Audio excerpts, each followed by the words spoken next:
Dear students, how are you? I think you are going on well with your studies. After appearing at the first term examination, I hope that you have been able to know how to answer the questions from the first paper. Now, today I am going to discuss about the question number 3, that is special uses of some phrases. আমরা আমাদের এই ক্লাসগুলো একাদশ ও দ্বাদশ শ্রেণী সবার জন্য, যেহেতু এটা গ্রামার, সবাই এই ক্লাসগুলো করলে তোমাদের যে যত বেশি ক্লাসগুলো দেখবে তার জন্য ততই ভালো হবে। কারণ হলো এগুলো গ্রামারের নিয়মগুলো আমরা খুব সুন্দরভাবে ডিসকাশন করে তোমাদের বোঝানোর চেষ্টা করছি, যাতে তোমাদের এই পরিস্থিতিতে, করোনা পরিস্থিতিতে তোমাদের স্বাস্থ্য ঝুঁকি নিয়ে বাইরে গিয়ে তোমাদের কোথাও পড়তে না হয়, ঘরে বসেই তোমরা এই পার্টগুলো প্রস্তুতি নিতে পারো। আমরা যে আজকে 3 নম্বর কোশ্চেনটা সলভ করব, এই কোশ্চেনটা আসলে আমাদের সিলেবাসের মধ্যে অন্যতম সহজ একটি অপশন আইটেম, যেগুলো দ্বারা আমরা খুব সহজেই এই মাত্র 25 থেকে 28টা, 26-27-28টা ফ্রেজ, যার ম্যাক্সিমামই তোমরা জানো, এর মিনিং জানো, আমাদের সব দেওয়াই থাকবে। আমাদেরকে এগুলো দিয়ে বাক্যও তৈরি করতে হবে না, কমপ্লিট বাক্য দেওয়া থাকবে। যে গ্যাপটা দেওয়া থাকবে, এই গ্যাপের মধ্যে দেওয়া থাকবে 12টা ফ্রেজ। এই 12টা ফ্রেজের মধ্যে কোন শব্দটা বা ফ্রেজটা বসালে এই ইনকমপ্লিট সেন্টেন্সটা একটা মিনিংফুল সেন্টেন্সে রূপান্তরিত হবে, লজিক্যাল একটা মিনিংফুল সেন্টেন্স হবে, সেই কাজটুকু আমাদের। তো এই ফ্রেজগুলো জানা থাকলে, বাক্যের অর্থটা বুঝতে পারলে আমাদের জন্য এটা আনসার করা খুব একটা কঠিন কাজ নয়। মনোযোগ দিয়ে ক্লাসটা দেখো এবং বাসায় একটু প্র্যাকটিস করলেই তোমরা এটা সহজ সমাধান করতে পারবে। এখানে যেমন ধরো কোশ্চেন 3তে আমাদের কিছু ফ্রেজ থাকে। B born, number 1, B born. আমরা জানি বর্ন মিন্স জন্মগ্রহণ করা। জন্মগ্রহণ করা, কিছু কাজ আছে যে কাজগুলো একবারই হয়, যেমন জন্মগ্রহণ করা, মৃত্যুবরণ করা, এগুলো একবারই হয়। সো এটা একবার হয়ে গেলেই পাস্ট, এটার আর প্রেজেন্ট ফর্ম ব্যবহার হয় না। তাই যে কাজটা হয়ে যায় এটা সবসময় পাস্ট টেন্সেই এটা হয়। তাহলে এক্ষেত্রে যেমন বি বর্ন, বি মিন্স আমরা জানি যে বিভার বলতে আমরা বুঝি am, is, are, was, were, এগুলো বুঝায়। তো আমরা যেহেতু বললাম যে বিভার বলতে যেহেতু বর্ন জন্মগ্রহণ করা, এখানে যদি কাজটা হয়ে যাওয়া বোঝায়, তাহলে অবশ্যই আমাদের এই ওয়াজ এবং ওয়ারের মধ্য থেকে যে কোনো একটা হতে পারে, হবে। এগুলো হওয়ার সম্ভাবনা নেই। তাহলে বিবর্ণ বলতে আমরা, তবে কখনো কখনো আমরা পাস্ট টেন্সকে প্রেজেন্ট টেন্স হিসেবে বর্ণনা করি। ঘটনা বর্ণনা এরকম হতে পারে অনেক সময়। তিনি জন্মগ্রহণ করেন, হি ইজ বর্ন, আমরা এরকম অনেক সময় বাক্য থাকে যেটা পাস্ট টেন্সের ঘটনাটাকে প্রেজেন্ট রূপে, সম্পূর্ণ ঘটনাটাকে প্রেজেন্ট রূপে বর্ণনা করা যায়, সেটা বর্ণনা করার ধারা আলাদা। কিন্তু আমাদের যেটা দেখো এখানে ওয়াজ বা ওয়ার অবশ্যই পাস্ট টেন্সেই ব্যবহার করতে হবে, যেহেতু বি বর্ন বা ওয়াজ বর্ন এখানে কোনো কাজ হয়ে গেলে আমরা সেটাকে পাস্ট টেন্স হিসেবেই এখানে ব্যাখ্যা দিব।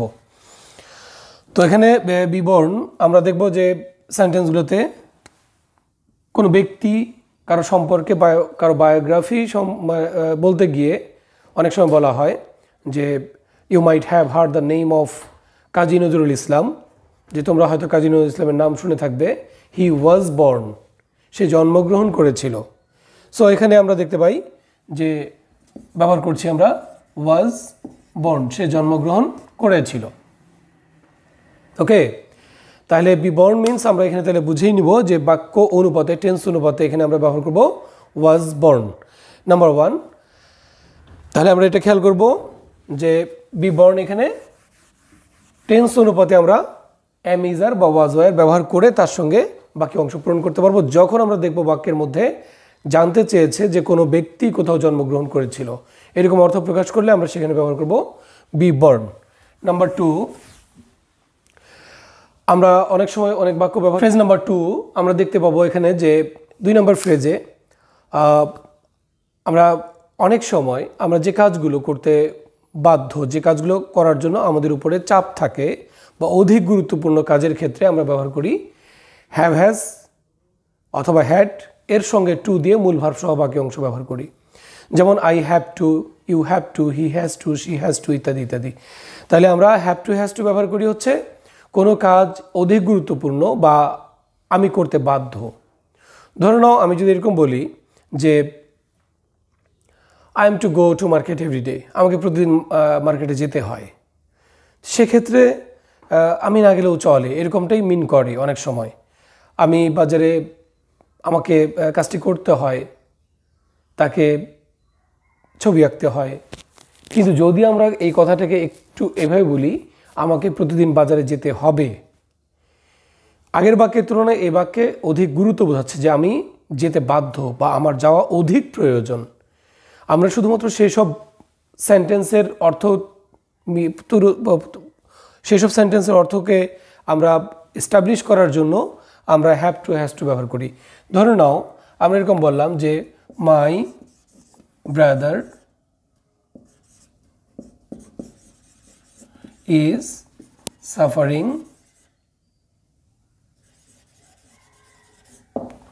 from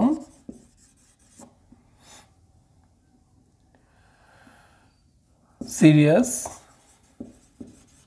illness.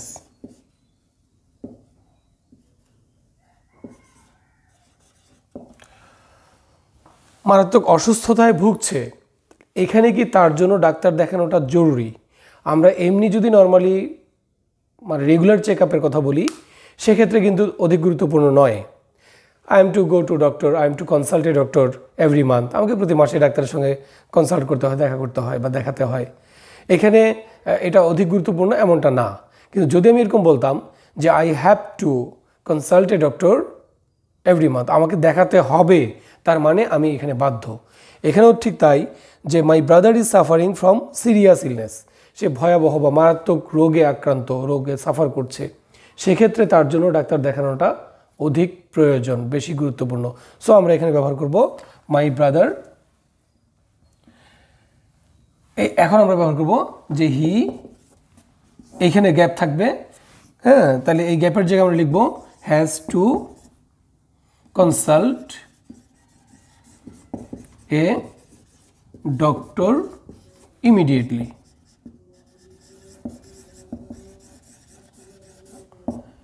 এই হলো আমাদের একটা বাক্য যে আমাদের গ্যাপ থাকবে এরকম যে he dash consult a doctor immediately.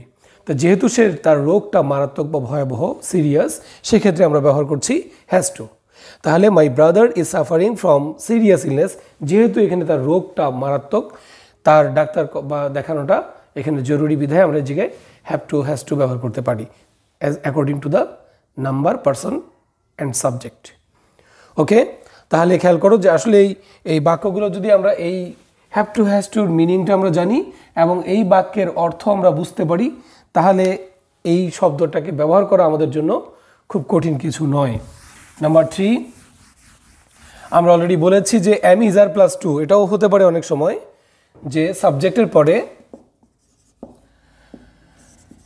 Subject plus am is are plus to, অর্থাৎ এখানে আমি কাজটা করতে ততটা বাধ্য নই বা অধিক গুরুত্বপূর্ণ বা আমার কাছে জোরালো কোনো বাধ্যবাধকতা নেই, নর্মালি আমাকে কাজটি করতে হয়, সেক্ষেত্রে আমরা এই am is are plus to ব্যবহার করব। যেমন আমরা এরকম বলতে পারি we are to maintain, we are to obey the traffic rules, আমাদের মেনটেন করতে হয়, এটা নর্মালি কমনলি দৈনন্দিন কাজ, সেক্ষেত্রে আমরা এটাকে স্বাভাবিকভাবে নিচ্ছি, এই জন্য আমরা বলছি am is are plus to. তাহলে আমরা বলতে পারি we are to maintain the rules of roads, রাস্তার নিয়মকানুন মেনে চলতে হয়। We are to maintain the কী বলে এটা traffic rules, we are to maintain health rules, আমাদের স্বাস্থ্যবিধি মেনে চলতে হয়। এরকমটা আমরা স্বাভাবিকভাবে যে কাজগুলো করি সেখানে আমরা ব্যবহার করব am is are plus to. আর যেখানে আমরা এর চাইতেও বেশি বাধ্যবাধকতা বা আমরা কাজটা করতে বাউন্ড, সেক্ষেত্রে আমরা ব্যবহার করব have to has to. Past টেন্সে আমরা ব্যবহার করব হ্যাড টু। যেমন আমি যদি এরকম বলি I had to meet I had to meet my friend last night, গত রাতে আমার বন্ধুর সঙ্গে দেখা করতে হয়েছিল, তার মানে I was bound to meet with him, তার সঙ্গে দেখা করাটা আমার বাধ্যবাধকতা ছিল। সো এখানে দুটার মধ্যে পার্থক্যটা খুব বেশি নয়, অর্থের দিক থেকে পার্থক্যটা হলো কোনোটা অধিক গুরুত্বপূর্ণ আর কোনোটা গুরুত্বপূর্ণ কম বা স্বাভাবিকভাবে যেটা আমরা করে থাকি। এরপরে আসো আমরা যেমন ব্যবহার করি উড রেদার। উড রেদার আমরা যখন দুটা কাজের মধ্যে একটার তুলনায় অন্য একটি কাজ অধিক গুরুত্বপূর্ণ মনে করি বা একটার তুলনায় আরেকটা বেশি প্রয়োজন, এটার তুলনায় এটা করা দরকার, আমরা নিজেদের জন্য যখন আমরা বলি যে আমি যদি এরকম বলি যে আই উড রেদার ডাই, আমি বরং মরব, দেন টু বেগ, তবু ভিক্ষা করব না। তাহলে আমি বরং মরবো তবু ভিক্ষা করবো, দুটা ওয়ে, হয় মরবো নয় ভিক্ষা করব। এই দুটার মধ্যে আমি বেছে নিলাম কোনটা? মরাটা। আই উড রেদার ডাই, আমি বরং মরবো। যেমন আমি যদি এরকম বলি যে I would rather leave the room, আমি বরং এই কক্ষ ছেড়ে চলে যাব। Then to argue with you, তোমার সঙ্গে আর্গুমেন্ট করার চাইতে আমি বরং রুম থেকে চলে যাচ্ছি। তাহলে দুটা কাজ, একটা তোমার সঙ্গে আমার একটা বাকবিতণ্ডায় জড়ানো, আর একটা হচ্ছে রুম থেকে চলে যাওয়া। সো এইখানে আমরা বেছে নিলাম যে আমি রুম ছেড়েই চলে যাব। তো সেক্ষেত্রে আমাদের যেটা করণীয় যে দেখো যে আমরা এইরকম ক্ষেত্রে নিজেদের জন্য যদি বলি আমরা ব্যবহার করব উড রেদার। আবার যদি আমি কাউকে পরামর্শ দেই একই কাজের জন্য, যদি তোমাকে বলি যে you had better study now, তোমার বরং এখন পড়া ভালো। তা তুমি হয়তো অন্য কাজ করছো, টিভি দেখছো বা গেম খেলছো, আমি তোমাকে বললাম যে এই গেম খেলার তুলনায় তোমার এখন বরং পড়া ভালো। সেক্ষেত্রে আমি অবশ্যই তোমাকে বলবো you had better study now, তোমার এখন বরং পড়াশোনা করা ভালো। তাহলে খেয়াল রাখতে হবে যে উড রেদার আমরা ব্যবহার করব এমন বাক্যের ক্ষেত্রে যেখানে দুটা কাজের মধ্যে একটাকে আমরা প্রিফার করছি, অধিকতর গুরুত্ব দিচ্ছি, সেক্ষেত্রে আমরা ব্যবহার করব would rather for ourselves, আমাদের নিজেদের জন্য, ফার্স্ট পার্সনের জন্য। আর যখন আমরা অন্য কাউকে পরামর্শ দিব সেখানে আমরা তাকে বলবো হ্যাড বেটার। মনে থাকবে এটা, অর্থ দুটার একই, তবে ব্যবহারের দিক থেকে আমাদের পার্সনটা ইউজ করতে হবে। ফার্স্ট পার্সনের ক্ষেত্রে আমরা সাধারণত ব্যবহার করব উড রেদার, আর অন্য কাউকে পরামর্শ দেওয়ার জন্য হ্যাড বেটার। তাহলে এটা গেল আমাদের উড রেদার, হ্যাড বেটার যা উদাহরণ আমরা দেখলাম। নেক্সট হলো যেমন আমরা যদি বলি একটা হচ্ছে লেট অ্যালোন। লেট অ্যালোন, এই লেট অ্যালোন হচ্ছে আসলে আমরা অনেক সময় কম্পেয়ার করি। কিসের মধ্যে কম্পেয়ার করি? দুর্বল জিনিসের সঙ্গে সবল জিনিস, ইম্পসিবলের সঙ্গে পসিবল, ডিফিকাল্টের সঙ্গে ইজি, কম দামির সঙ্গে বেশি দামি, এগুলোর সঙ্গে কম্পেয়ার করি। যেমন আমি যদি এরকম বলি I have no money to buy a pen, আমার একটা কলম কেনারই টাকা নাই, let alone a phone, smartphone. তাহলে কলম কেনাটা সহজ, স্মার্টফোন কেনাটা কঠিন, ওটার দাম বেশি। আমরা এইরকম কঠিন কাজগুলোর পূর্বে ব্যবহার করব লেট অ্যালোন। এর অর্থ হচ্ছে পাছে বা দূরে থাক, দূরের কথা। আমরা এরকম বলি না, সে জিপিএ 5 পাবে, দূরের কথা, জিপিএ 3 পায়নি, 4ই পায়নি, অথবা সে জিপিএ 4 পেয়েছে, জিপিএ 5 তো দূরের কথা। এই যে আমরা বাংলায় বাক্যগুলোকে এভাবে বলি, ইংরেজিতে ঠিক কঠিন কাজগুলো বা যেটা অনেক বেশি দামি, কস্টলি, তার পূর্বে আমরা ব্যবহার করি লেট অ্যালোন। আমি যদি এরকম বলি যে দ্য ম্যান ইজ ওল্ড, লোকটি বৃদ্ধ, হি can not move, say move করতে পারে না, লেট অ্যালোন রান, দৌড়াবে তো দূরের কথা। তো এই রান করাটা কঠিন বেশি সাধারণ মুভ করার চাইতে, তাহলে আমরা কঠিনটার পূর্বে বসালাম লেট অ্যালোন। এভাবে যদি আমরা এরকম বলি যে he is poor, the man is poor, অথবা the farmer is very poor, এই কৃষকটি খুব গরিব। He can not arrange his square meals, সে আয়োজন করতে পারে না তার দিনের 3 বেলা খাবার। Let alone buy a bike, সে বাইক কিনবে তো দূরের কথা, সে 3 বেলা খাবার জোগাড় করতে পারে না। তাহলে 3 বেলা খাবার জোগাড় করার তুলনায় একটা বাইক কেনাটা বেশি কঠিন, এটা বেশি খরচ, এটা ইম্পসিবল তার জন্য। এরকম ক্ষেত্রে যেটা কঠিন, যেটা বেশি দামি, যেটা কষ্টসাধ্য এইগুলোর পূর্বে আমরা সাধারণত তুলনামূলকভাবে যেগুলো সহজ ছিল, এই যেটা কম দামি ছিল, এগুলোর তুলনায় আমরা এই বেশি দামি বা কঠিনটার পূর্বে আমরা বসাবো লেট অ্যালোন। একটা উদাহরণ দেখি আমরা, যেমন আমরা যদি এরকম বলি যে হি does not allow his son to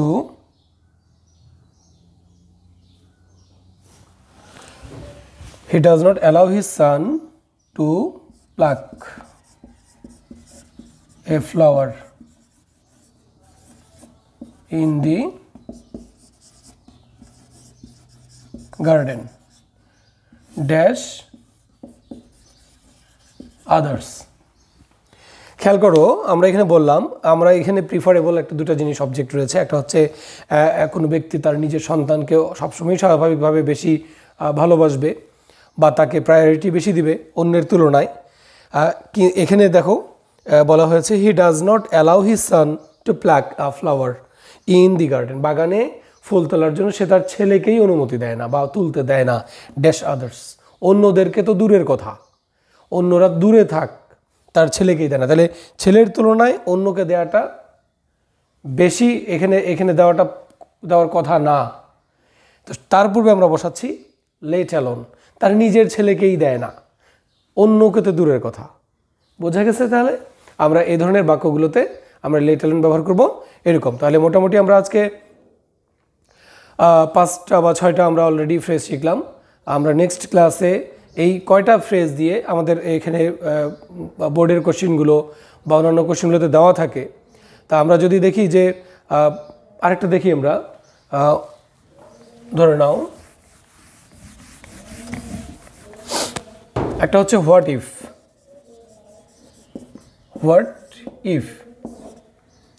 এটা আমরা অনেক সময় বলি যে কি হবে বা কি হতো, অর্থাৎ এইরকমটা যে কোনো একটা কাজের আশঙ্কা করি আমরা, এর একটা নেগেটিভ কোনো ইফেক্ট পড়বে বা আমরা কোনো আতঙ্কিত কোনো বিষয়ে ভয় পাচ্ছি, এমন কোনো বিষয়ে আসলে আমরা এই হোয়াট ইফ ব্যবহার করি। ধরে নাও the weather is very rough today, it may rain but we are not carrying umbrella with us. Then we have a confusion that what if the rain starts, কি হবে যে যদি বৃষ্টি শুরু হয়। তো বৃষ্টি শুরু হলে আমাদের ছাতার প্রয়োজন হয়, আমরা ছাতা আনিনি। এইখানে আমাদের একটা আতঙ্ক বা ভয় বা আমরা একটা আশঙ্কা করছি যে বৃষ্টি হলে তখন আমাদের কি হবে। ঠিক এরকমভাবে যদি কোনো কিছু এরকম আমরা আশঙ্কা বোধ করি, আমরা এরকম কোনো কিছু এর একটা নেগেটিভ কোনো ইম্প্যাক্ট আমাদের উপর পড়বে বা আমরা এটার ভয় পাচ্ছি, এরকম ক্ষেত্রে আমরা ব্যবহার করি হোয়াট ইফ। যেমন আমরা যদি বলি উই আর কিনলি ওয়েটিং ফর আওয়ার টিচার, আমরা খুব আগ্রহ সহকারে অপেক্ষা করছি আমাদের টিচারের জন্য to learn an important lesson today, একটা গুরুত্বপূর্ণ লেসন শেখার জন্য। What if he does not come today, he will not come today. তাহলে এক্ষেত্রে আমরা খেয়াল করছি যে যদি সে না আসে তাহলে কি হবে। তাহলে আমরা একটা গুরুত্বপূর্ণ জিনিস শিখব, কিন্তু যদি সে না আসে তাহলে কি হবে। এরকম আমরা যদি কোনো কাজের আমরা এরকম নেগেটিভ কোনো ইম্প্যাক্ট, কোনো প্রভাব আমাদের উপর পড়বে, এই আশঙ্কায় আমরা সাধারণত তার পূর্বে ব্যবহার করব সেই ক্লোজের পূর্বে হোয়াট ইফ। তাহলে ডিয়ার স্টুডেন্টস, অ্যাকচুয়ালি এই ফ্রেজগুলো তোমরা দেখলা যে আমরা যে কয়টা 6-7টা ফ্রেজ আমরা আলোচনা করলাম, এই ফ্রেজগুলো অলরেডি তোমরা জানো মিনিংগুলো, কিন্তু এর মিনিংগুলো জানা সত্ত্বেও আমরা আসলেই বাক্যের সঙ্গে অনেক সময় একই ধরনের ফ্রেজ থাকতে পারে কাছাকাছি। তো সুইটেবল, যেটা বেশি সুইটেবল আমরা সেটা ইউজ করার চেষ্টা করব। আর সবচেয়ে আমি তোমাদের সাজেস্ট করব যে কোনো কোশ্চেন পড়ার পরে তুমি আগে গোটা এখানে আমাদের অপশন 10টা দেওয়া থাকবে, তোমাকে অবশ্যই এই 10টাই ফ্রেজ তুমি আগে পড়ে নিবে, 10টার শূন্যস্থান পড়ে নেবে। কারণ আমাদের কিছু কিছু সময় এরকমটা হয় যে আমরা একটা ব্যবহার করে ফেলেছি একটা বাক্যে, কিন্তু এটা এরকম না, এর চাইতেও সুইটেবল একটা বাক্য ছিল যেটা পরে আছে সেখানে ব্যবহার। তাহলে বারবার কাটাকাটি করার চাইতে আমরা আগে যেগুলো ওভার কনফিডেন্ট আমাদের থাকবে, যেখানে আমরা ওভার কনফিডেন্ট থাকবো, আমাদের বেশি কনফিডেন্স থাকবে, আমরা সেইটা আগে পূরণ করে নিব, দেন আমরা পরবর্তী ধাপে দ্বিতীয়গুলো বা পরবর্তীগুলো আমরা পূরণ করব। তাহলে আমাদের ভুলের সংখ্যাটা বা কাটাকাটির পরিমাণটা কম হবে। তাহলে তোমাদের আমি পরামর্শ দেবো, এগুলো নোট তোমাদের দেওয়া হয়েছে, আমরা বুঝাই দিচ্ছি এই নোটগুলোই, যাতে তোমাদের নিজেদের পড়তে সমস্যা না হয়। তাইলে তোমরা আগামী দিন, আমরা হয়তো আর একটা বা দুটা ক্লাস লাগবে এগুলো শেষ করতে, অবশ্যই তোমরা এই নিয়মগুলো নিজেরাও পড়বে এবং ক্লাসগুলো দেখার পরে প্র্যাকটিস শিট দেওয়া হয়েছে, তোমরা সেগুলো প্র্যাকটিস করলে তোমাদের পরীক্ষায় এগুলোর থেকে তোমাদের কমন থাকবে বা তোমরা এগুলো থেকে লিখতে পারবে, যে কোনো থাকলেই লিখতে পারবে। আমরা বেসিক জিনিস শিখতেছি, এখানে কোনো মুখস্থ কাজ নয়। সো এগুলো ফার্স্ট মানে একাদশ শ্রেণী বা দ্বাদশ শ্রেণী, এটা স্পেসিফিক কারোর জন্য নয়, আমি আবারও বলছি, এটা একাদশ ও দ্বাদশ উভয় শ্রেণীর সব সময়ের জন্য প্রয়োজন। এইগুলো গ্রামার, বেসিক গ্রামার, এইগুলো শেখা থাকলে তুমি ইংরেজিতে কথা বলতে পারবে, ইংরেজি সিলেবাস তুমি সলভ করতে পারবে নিজে, কোনো মুখস্থ বা মেমোরি থেকে কোড করে তোমাকে লিখতে হবে না। সো আমি তোমাদের উদাত্ত আহ্বান জানাচ্ছি, এই পড়াগুলোকে তোমরা অবশ্যই গুরুত্ব দিয়ে পরীক্ষাগুলোকে অ্যাটেন্ড করে, প্রত্যেকটা পরীক্ষা টিউটোরিয়াল পরীক্ষা। আচ্ছা, তোমাদের আমি একটা কথা বলি, যে আমরা যে পরীক্ষাগুলো অনলাইনে নিচ্ছি, এই পরীক্ষাগুলো দেখো যে আসলেই সম্পূর্ণ তোমাদের উপর একটা ফেইথ রেখে। আমরা জানি যে ইকো কলেজের স্টুডেন্টরা অনেক বেশি পরিশ্রমী অন্যান্য কলেজের তুলনায়, as because they always make a good result in the exam. তারা পরীক্ষা দেয়, পরীক্ষা ভালো করে, কম্পারেটিভলি অবশ্যই ভালো করে, আমরা এটা বিশ্বাস করি। কারণ হলো যে আমাদের এখানে যে লেভেলের স্টুডেন্টগুলো ভর্তি হয়, তাদের লেভেলটা ধরে রাখাটাই একটা চ্যালেঞ্জ। যে কোনো জায়গায় দেখো, একটা এসএসসিতে রেজাল্ট করা আর এইচএসসি রেজাল্ট করা সমান নয়। এসএসসির জিপিএ 5-এর সংখ্যা এইচএসসির জিপিএ 5-এর সংখ্যা সমান নয়। তার মানেই বোঝা যায় যে এসএসসির রেজাল্ট আর এইচএসসি রেজাল্ট সমান হয় না অধিকাংশ স্টুডেন্টের। কিন্তু আমাদের এখানে ভর্তি হওয়ার পরে যে স্টুডেন্টরা অধিকাংশই, আমরা বলবো না, প্রায় সব স্টুডেন্টেই তাদের রেজাল্টটাকে ধরে রাখতে সক্ষম হয়, অ্যাজ বিকজ এই এনভায়রনমেন্ট বা এখানকার টিচিং সিস্টেম, আমাদের প্রচেষ্টা, শিক্ষার্থীদের প্রচেষ্টা, সচেতন গার্ডিয়ান, সবার সমন্বয়ে এখানের শিক্ষার্থীরা ভালো রেজাল্ট করে, এটা আমাদের গর্ব। তো তোমরাও অবশ্যই ভালো করবে। অনলাইনের পরীক্ষাগুলো যদি এটা নিজেদেরকে জাজ করার বিষয়, এটা কিন্তু তুমি নিজেকে ফাঁকি দিয়ে আমাদেরকে লেখা দেখাইলা, this is not a wise way to show your performance. তুমি তোমার পারফরমেন্সটা দেখাবে নিজের যোগ্যতা দিয়ে, নিজের অর্জন দিয়ে। তাহলে তুমি যদি এখানে 25% নম্বরও ক্যারি করতে পারো, it is your own earnings, এটা তোমার নিজস্ব অর্জন এবং এটাই তোমার পুঁজি, যেটা তুমি ফাইনালে কাজে লাগাতে পারবে। কিন্তু কেউ যদি এটা অসৎ উপায় অবলম্বন করে, দেখে কারো হেল্প নিয়ে লিখে আমাদেরকে দাও, তাহলে এটা তোমার নিজের হলো না। সো আমার একান্ত খুব ব্যক্তিগত রিকোয়েস্ট তোমাদের কাছে, এই পরীক্ষাগুলো তোমরা অবশ্যই নিজেদের মতো করে তুমি নিজে থেকে সলভ করবে এবং এই মূল্যায়নটা তোমার নিজের জন্যই কাজে লাগবে। তোমরা নিজেরা সচেতন হও, নিজেদেরকে তৈরি করার জন্য একটু জোর প্রচেষ্টা চালাও, এই প্রত্যাশায় আজকের ক্লাস শেষ করছি। ধন্যবাদ সবাইকে।